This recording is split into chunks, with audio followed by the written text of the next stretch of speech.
देश न्यूज में आपका स्वागत है। मैं हूं आपके साथ धर्मिष्ठा और आप देख रहे हैं हमारा खास कार्यक्रम पर्दाफाश। धर्मनगरी हरिद्वार में दूधाधारी चौक पर कुंभ मेले की जो संपत्ति है वो मेले के समय पर संतों को दी जाती है, लेकिन ये जमीन ना ही किसी को बेची जाती है ना किसी को दान दी जाती है, परंतु भूमाफिया तोष जैन द्वारा उस जमीन पर अवैध पार्किंग वसूली अभियान जो है उसका चलाया जा रहा है। अवैध दुकानें, अवैध नशे का व्यापार वहां करवाया जाता है। सूत्रों की माने तो कुछ नेताओं द्वारा उस जमीन पर कब्जा किए तोष जैन के घरेलू संबंध भी बताए जाते हैं। तोष जैन ने संत को अपने बहकावे में लेकर जमीन अपने नाम करवा ली, उसके बाद वो जमीन अपनी पत्नी के नाम करवा दी। सूत्रों से मिली जानकारी से उस जमीन को बेचने की तैयारी भी कर ली गई है, जिसकी कीमत 3500 करोड़ रुपए बताई जा रही है। कहीं ना कहीं अधिकारी की शय पर तोष जैन भूमाफिया के हौसले बुलंद नजर आ रहे हैं। कई नेताओं द्वारा उस जमीन पर पहले अपना कब्जा जमाया हुआ भी बताया गया है। वहीं तोष जैन पर अभी तक न कोई कार्रवाई हुई, न कोई अधिकारी उस सरकारी जमीन पर कोई संज्ञान लेते नजर आ रहे हैं। और इसी पर विस्तार चर्चा के लिए हमारे साथ मेहमान जुड़ चुके हैं। मेहमानों से आपका परिचय करवा दें। हमारे साथ हमारी संवाददाता अर्चना जी जुड़ चुकी है हरिद्वार से। इसके अलावा हमारे साथ देवेंद्र प्रजापति जी जुड़े हैं, शिवसेना प्रमुख के आर एम डोभाल जी हमारे साथ जुड़े हैं, सामाजिक कार्यकर्ता। आप तीनों का देश न्यूज में बहुत बहुत स्वागत है। सबसे पहले अर्चना जी जानना चाहूंगी कि क्या है मामला, क्योंकि जिस तरह से इस जमीन की कीमत बताई जा रही है 3500 करोड़ रुपए, और दूसरा सबसे बड़ा सवाल ये आता है कि ये जमीन जैसा कि कहा जा रहा है ना दान दी जा सकती है ना बेची जा सकती है, तो फिर संत से किस प्रकार से साइन लेकर इस जमीन को अपने नाम करवा लिया गया?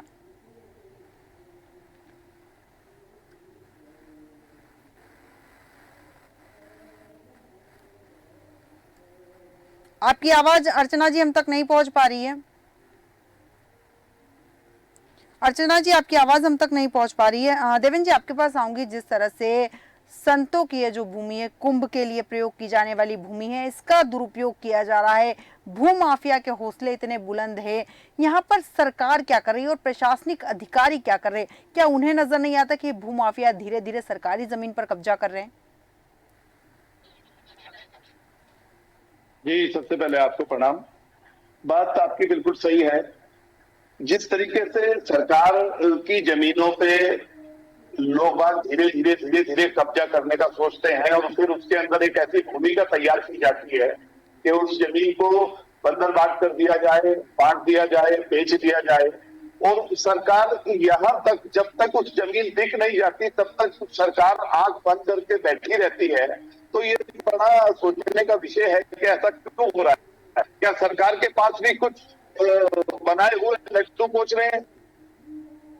इतनी महंगी जमीन, सरकारी जमीन, और मैं समझता हूं कि जहां पे ये जमीन है वहां पे कुछ क्षेत्र के लिए जमीन बची ही नहीं है। बिल्कुल। इसलिए जो भूमिका बन रही है, ये इसका असली चीजें क्या है? दो बार तीन बार मैं इस मामले में डिबेट पे आ चुका हूं। पहले ये जमीन मेरे द्वारा जो है एक किराए पे ली गई थी, मेरे कार्यकर्ता को मैंने दिलवाई थी। तो उसमें भी मेरे को भी आप लोगों के माध्यम से भी और लोगों ने भी कहा, लेकिन जब मुझे पता चला इन सब चीजों का, तो मेरा जो समय था उस समय से पहले मैंने इस जमीन को छोड़ा जी। छोड़ने के बाद मैंने इस जमीन पे कार्रवाई करी और मैं एक बार बल्कि कहीं जा रहा था, जब मुझे आपको बैठना है और जमीन के बारे में बताया, तो मैंने बैठना अपना कर्तव्य समझा। ऐसे ही जब आप के लोगों को बोलते हैं तो सरकार के लोगों को भी इस मुद्दे पर रहना चाहिए, अपना स्पष्टीकरण देना चाहिए, अपनी सफाई देनी चाहिए। बिल्कुल। तो मैं समझता हूँ नहीं बैठ रहे हैं तो इसका मतलब वो गलत है कहीं ना कहीं। बिल्कुल बिल्कुल, कहीं ना कहीं इल्जाम लगते हैं और जब आप उस पर जवाब नहीं देते तो पता लगता है कि कहीं ना कहीं आपकी संलिप्तता उस मामले में है। अर्चना जी आप तक मेरी आवाज पहुंच पा रही है?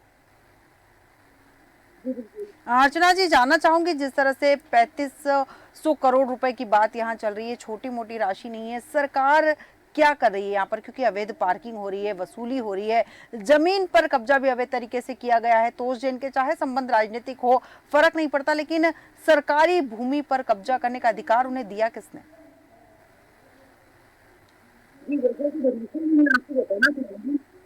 सरकारी जमीन जो है अंतर्गत आता है, ये सिर्फ साधु संतों को दी जाती है, इस समय तक दी जाती है जब तक मेला चलता है। ये मेला चलने की समय पर ही संतों को आमंत्रित की जाती है, जहाँ संत अपनी छावनी लगाते हैं। छावनी लगाने के बाद वो संत की हर साल जैसे 10 सालों पर 6 सालों पर अर्धकुंभ महाकुंभ लगते हैं, तो ये की जाती है। लेकिन संतों को बहका फुसला कर ने ये जमीन अपने नाम जिस कर उपहार में ले ली। उपहार में लेने के बाद तुरंत ही अपनी पत्नी के नाम उसको रजिस्ट्री करा दी। अब रजिस्ट्री की बात तो छोड़िए, यहाँ तक दूसरों की माने अभी तो 3500 करोड़ रुपए की बात आई है, लेकिन इसकी कहीं लाख गुना ज्यादा उसकी बिल्कुल कीमत आंकी गई है। बिल्कुल बिल्कुल बिल्कुल सही कहा अर्चना जी आपने। यहाँ पर सबसे बड़ा सवाल यहाँ ये भी निकल कर आता है कि कब्जा किया गया अवैध और अब उसको बेचने की भी प्लानिंग की जा रही है।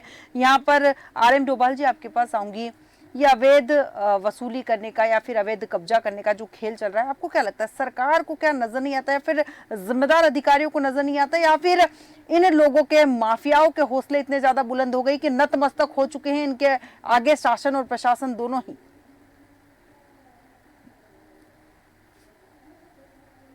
देखिए, ये तो पहले मैं ये बता दूं कि बड़ा डिस्टर्ब हो रहा है और जो उधर से जो लोग बोल रहे हैं वो क्या बोल रहे हैं कोई पता नहीं करना है जी तो बिना मैं आपको ये बताओ, इस भूमि के लगभग ये 85 बीघे भूमि है, हाईवे के साथ में है। इसके पीछे इसी से मोतीपुर रेलवे स्टेशन लगता है और ये कुंभ मेला के लिए आरक्षित भूमि है और इस भूमि पर अभी भी है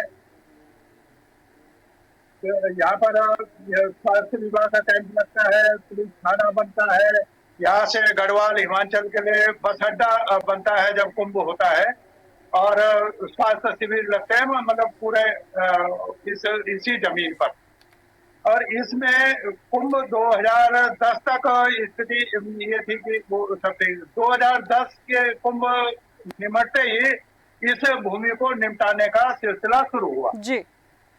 और उस सिलसिले में कुछ बिना राजनीति का और बिना प्रशासन के मिले हुए तो संभव नहीं है, ऊपर से नीचे तक। ये आपत्ति तब पारस कुमार जैन थे, जिनके बेटे हैं तोष कुमार जैन जी उस समय में उनका दावा था। तब यहाँ शहरी विकास सचिव थे पांगती उड़ीसा के, और तब उनसे जो बात हुई थी ये तर्क उनका अपने आप में सही था पारस कुमार जैन का कि भाई आपको कुंभ मेले के लिए ये अगर भूमि चाहिए तो आप उसको खरीद लीजिए हमसे, ये उनका दावा था। वो दूसरी चीजें उनके पास कैसे आए ये अलग विषय है।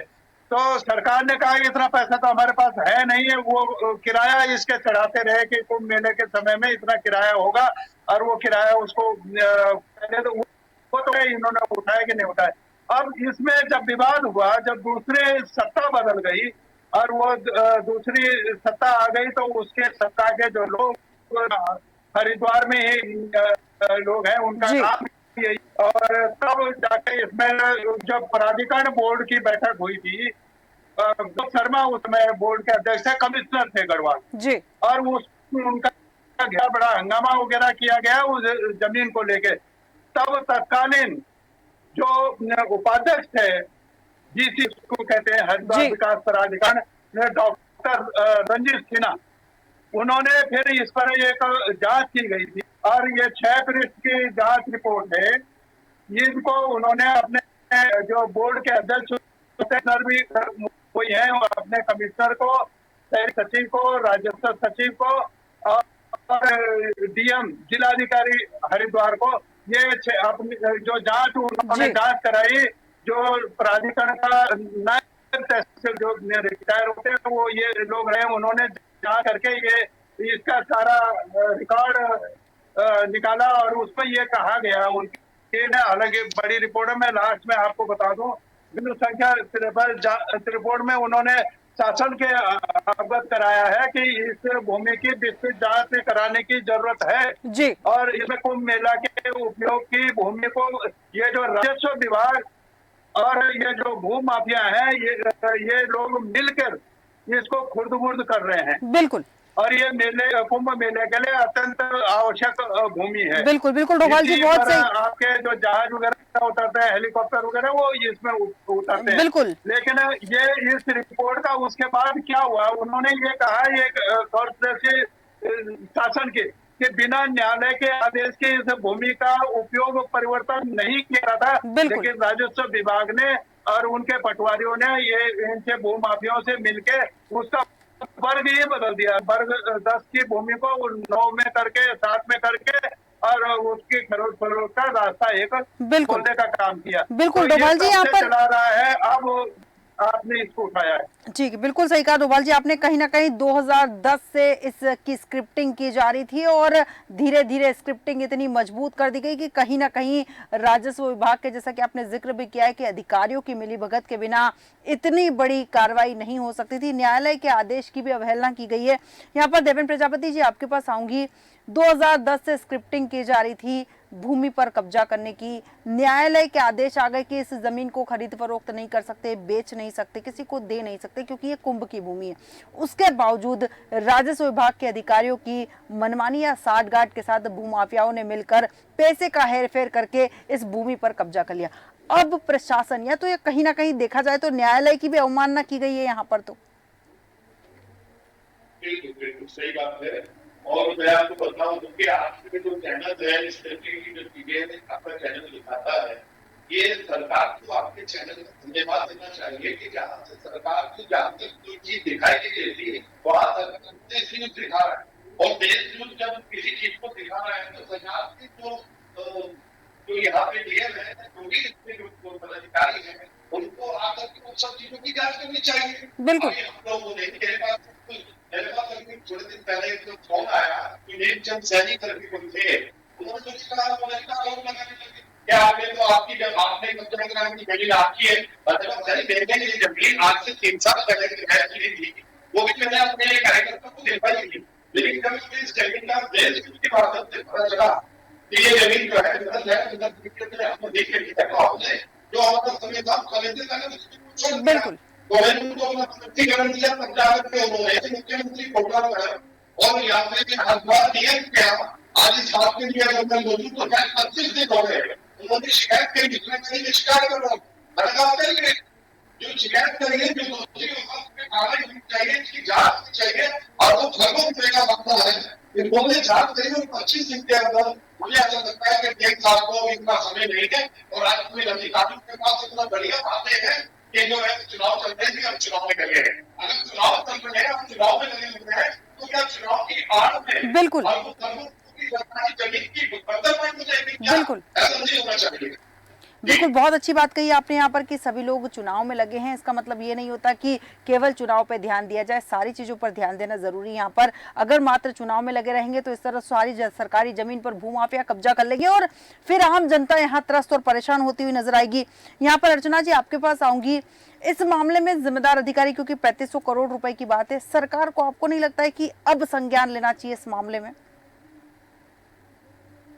अवगत कराया मतलब अधिकारियों को, लेकिन अधिकारी उसके बस यहाँ कैबिनेट नहीं है, लेकिन कैबिनेट के नाम पर कोई जन वहाँ के जमीन पर कोई प्रोग्राम का वो करवाते हैं तो उसके पैसे आते हैं, दुकानें जो लगी है उसके पैसे आते हैं, जो कार पार्किंग की जगह बना रखी है उसके पैसे आते हैं, एक कुआ मार्बल है वो भी जमीन पर है, उसके भी अच्छी मोटी कमाई आ रही है। फिर वन विभाग से हमने संपर्क किया कि वन विभाग क्षेत्र में आता है ये, पहले वो वन विभाग क्षेत्र में आता है, वन विभाग क्षेत्र वालों वन विभाग ने कहा कि ये हमने दीवार खड़ी कर रखी है, दिखाई दे रहा है वो दीवार जो है वन क्षेत्र के एरिया में आता है, उन्होंने अपनी दीवारें खड़ी कर दी कि ये कुंभ मेला की जगह है, कुंभ मेला की जगह। और इसकी प्रजापति जी आप बताइए, आप भी तो पहले कब्जादारी नहीं थे, आप भी तो इससे अच्छी कमाई कर चुके हैं, आप इसके बताइए, आपने भी तो कब्जा किया था, आपका भी कुछ समय तक रहा है कब्जा, तो आज यहाँ पे जनता इस समय साथ दे रहे हैं कि अधिकारी संज्ञान नहीं ले रहे हैं, ठीक है, अधिकारियों को संज्ञान दिया नहीं जा रहा है। ठीक है अर्चना जी, बिल्कुल कोई संज्ञान लेने को तैयार नहीं है, ना ही जिम्मेदार अधिकारी, ना ही यहाँ जनप्रतिनिधि धरातल पर उतरने के लिए तैयार है। कहीं ना कहीं लापरवाही का आलम यहाँ देखने को मिल रहा है। डोभाल जी आपके पास आऊंगी। यहाँ पर मैं जिस तरह से हम बात कर रहे हैं, आपने भी जैसा कि जिक्र किया कि 2010 से स्क्रिप्टिंग लिखी जा रही थी इस मामले की, अधिकारियों की मिलीभगत के बिना तो पॉसिबल नहीं था। माफियाओं का तो काम है, समझ में आता है कि जमीन पर कब्जा करना है, पैसों के लिए वो कुछ भी करते, लेकिन अधिकारी जिनके ऊपर दायित्व है सुविधाएं बनाए रखने का, समाज में एक समता लाने का, ये सारी जिम्मेदारी अधिकारियों की है। वो ही यहाँ बंदरबाट करवाने में या भ्रष्टाचार करने में लगे हुए हैं, तो फिर आम नागरिक ईमानदारी की उम्मीद किससे करेंगे? देखिए, मैं बताऊं कि ये जो रिपोर्ट थी, जब इसमें विवाद हुआ और इस अधिकारी ने इस कुंभ मेले की इस भूमि को, जो अभी भी आपदा प्रबंधन सचिव है उत्तराखंड में, डॉक्टर सिन्हा, और इन्होंने ये मेरे पास इनकी रिपोर्ट है 6 अप्रैल के 3 दिसंबर 2013 को ये अपने कमिश्नर को, आयुक्त गढ़वाल को लिखते हैं। और जांच रिपोर्ट जब आपने लिखा था, जब विवाद हुआ खरीद फरोख्त जमीन बचाने के लिए, तो कमिश्नर ने उपाध्यक्ष हरिद्वार विकास प्राधिकरण को कहा कि इस भूमि की पैमाइश कराओ, जांच कराओ। तो उन्होंने जांच करने के दस्तेदार ने जब जांच की, मैं आखिर की ये 4 लाइनें आपको पढ़ के सुनाना चाहता हूँ। ये हम नहीं कह रहे, ये अधिकारी कह रहा है, जांच। वो कहता है कि वर्ग 10 के गैर दाखिलदार सकर्मणीय अधिकारों वाले काश्तकारों की भूमि को वर्ग 9 के संकर्मणीय अधिकारों की भूमि में परिवर्तित कर दिया गया, जबकि वर्ग 10 के भूमि के सरकारी व सार्वजनिक उपयोग के दृष्टिगत ऐसी भूमि का वर्ग परिवर्तन किया ही नहीं जा सकता है, तथा काश्तकार इसका विक्रय किसी भी स्थिति में नहीं कर सकता है। भू नियमावली के नियम 136 में केवट वर्ग में परिवर्तन के संबंध में नियम है। उक्त नियम के अनुसार मात्र वर्ग 7 की भूमि को वर्ग 9 में परिवर्तन किसी सक्षम न्यायालय के आदेश से ही किया जा सकता है। परसनगर प्रकरण में ये लिखते हैं वो कमिश्नर को कि राजस्व अधिकारियों द्वारा अपने स्तर से भूमि का वर्ग परिवर्तन कर नियमों से हटकर मिली भगत के तहत ये सारा काम किया गया है, जिसकी विस्तृत जांच अत्यंत कराई जानी अत्यंत आवश्यक है। बिल्कुल, ये हरिद्वार विकास प्राधिकरण के तत्कालीन उपाध्यक्ष 3 दिसंबर 2013 को अपने कमिश्नर को भेज रहे हैं कि इसकी, और उसकी पर्ची भेजते हैं प्रमुख सचिव आवास को, सचिव राजस्व को और जिलाधिकारी हरिद्वार को। और तब से अब 14 साल हो गए हैं, आज 24 में हम बात कर रहे हैं, ये तब से ये सारे अधिकारी जांच ही कर रहे हैं। उसी पे तो ये बिना मिली भगत के तो नहीं हो सकता। जांच अधिकारी कह रहा है बिल्कुल ये मिली भगत है इनकी। बिल्कुल, अधिकारी कह रहा है कि मिली भगत है, और 2014 से लेकर अब तक की बात चल रही है, तो जांच हो ही रही है, जांच ही चल रही है, और कहीं ना कहीं भूमाफिया इस भूमि का दुरुपयोग कर रहे हैं। और सबसे बड़ा सवाल यहाँ उन अधिकारियों के ऊपर ही उठता है। जी देवेंद्र जी, देखिए ऐसा है, सबसे पहले तो अर्चना मेहना और ये है कि हमारे गुजरात साहब है जो बोल रहे हैं, लेकिन इसका समझ सुनाई नहीं दे रहा। तो मुझे ऐसा लगता है कि शायद हमारी में नहीं है, मुझे अपनी मीडिया में दिख रही है। और तो अधिकारी, मैं आपको बताऊं, अभी जब से मैं सामने मतलब चीजें में आया, मेरा नाम आया इसलिए, तो मैं स्पष्टीकरण के साथ साथ पहले यहाँ पे जो एसडीए के अधिकारी है मेरे पहले बात करें, तो उन्होंने मैंने उनको कहा कि भाई ये चीजें है, उन्होंने कहा मैं देखो बिल्कुल, तो वो वहां पे गए तो वो मुझे क्या जवाब देते हैं, मुझे कहते हैं कि सर आपका निर्माण नहीं है, इसलिए हम कुछ नहीं कर सकते। आपके चैनल के माध्यम से ये जो दिख रहा है, तो यहाँ पत्थर रखे हुए हैं, पत्थर वाले ने जो द्वार बनाई हुई है, इसको पक्का ही निर्माण कहते हैं। तो उन अधिकारियों को वो कौन सा चश्मा लगाकर बात आते हैं, लेकिन ये बड़ी सोचने वाली बात है और बड़ी चिंतित वाली बात है कि जमीन का सौदा हो गया, ये जमीन जो है बेच दी, इसमें कोई भी कहने है। मैं आपसे कहूंगा कि इस जमीन पर क्या छोटे से छोटे नेता की जांच नहीं कर सकती है, तो एक ऐसी जांच एजेंसी जमीन पर बिठाई जाए। और ऐसे ही नहीं, यही जमीन नहीं, उत्तराखंड हरिद्वार के कई जमीनें लिखा होगा, तो हरिद्वार में अगर आप ज्वालापुर जाएंगे, ज्वालापुर में प्रधानमंत्री के नाम का स्थान है, यहाँ पे जो सही महाराज है उनकी हत्या करने का प्रयास किया जा रहा है, उनको जेल झूठे लोगों में जेल बनवाने का प्रयास किया जा रहा है। तो वो माफियाओं का स्थिति है, इतने हौसले बुलंद है कि वो लोग ये देखते हैं कि कौन सी जमीन कहाँ से क्या खाली पड़ी है। आज ये जो वाले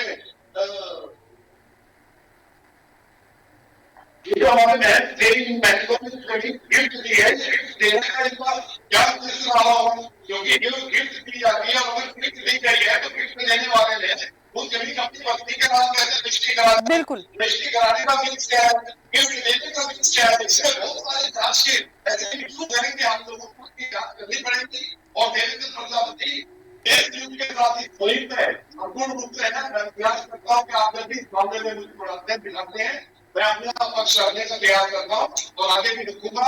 लेकिन इसमें जांच होनी चाहिए, इतनी जमीन नहीं, अखबार में बहुत सारी जमीनें ऐसी है, 2-3 जमीन मेरे पास ऐसी है, इस तरीके की जमीन दिक्कत है। बिल्कुल बिल्कुल देवेंद्र जी, बहुत सही बात कही आपने कि कहीं ना कहीं जांच होनी चाहिए, लेकिन 14 साल में अब तक जांच नहीं हुई। जांच अधिकारी फाइलें एक के बाद एक आगे बढ़ा रहे हैं, कहीं ना कहीं लापरवाही और मिलीभगत का खेल तो यहाँ चल ही रहा है। और सबसे बड़ी बात की जिस तोषजैन की हम बात करें, जिसने भूमि पर कब्जा किया, उसने भूमि अपने नाम करवाई, फिर अपनी बीवी के नाम पर ट्रांसफर करी और उसके बाद अब उसको बेचने की प्लानिंग की जा रही है। पूरी स्क्रिप्टिंग तैयार है, लेकिन अधिकारियों को बिल्कुल भी समझ नहीं आ रहा है कि यहाँ सरकारी भूमि की बंदरबाट की जा रही, कहीं ना कहीं सबकी जेबें गर्म होती हुई यहाँ नजर आ रही है। यही कारण है कि इस मामले में कोई कार्रवाई करने को तैयार नहीं है। चूंकि हमारे पास समय की सीमा है, इसलिए अर्चना जी, RM डोभाल जी, देवेंद्र प्रजापति जी, बहुत बहुत धन्यवाद हमारे साथ चर्चा में शामिल होने के लिए। हम बात कर रहे थे 3500 करोड़ की भूमि की, जिस पर कब्जा किया गया है तोषजैन नाम के माफिया के द्वारा, और उस कब्जे को करने के बाद उसने पहले जमीन अपने नाम पर करवाई, फिर अपनी बीवी के नाम पर, और अब उसको बेचने की प्लानिंग की जा रही है। जबकि नियम कहता है कि उस जमीन को ना ही बेचा जा सकता है, ना ही खरीदा जा सकता, ना ही किसी को तोहफे में दिया जा सकता। और जिम्मेदार अधिकारी की मिली भगत के बिना संभव नहीं है कि इतनी बड़ी कार्रवाई कोई कर सके। हालांकि न्यायालय ने आदेश दिए थे कि इस मामले में कार्रवाई करनी चाहिए, जांच होनी चाहिए, लेकिन अब तक इस मामले में कोई जांच नहीं। अब देखना दिलचस्प होगा कि कब तक ये सोया हुआ प्रशासन नहीं जागता है। हमारे आज के खास कार्यक्रम में इतना ही। बने रहिए देश न्यूज के साथ।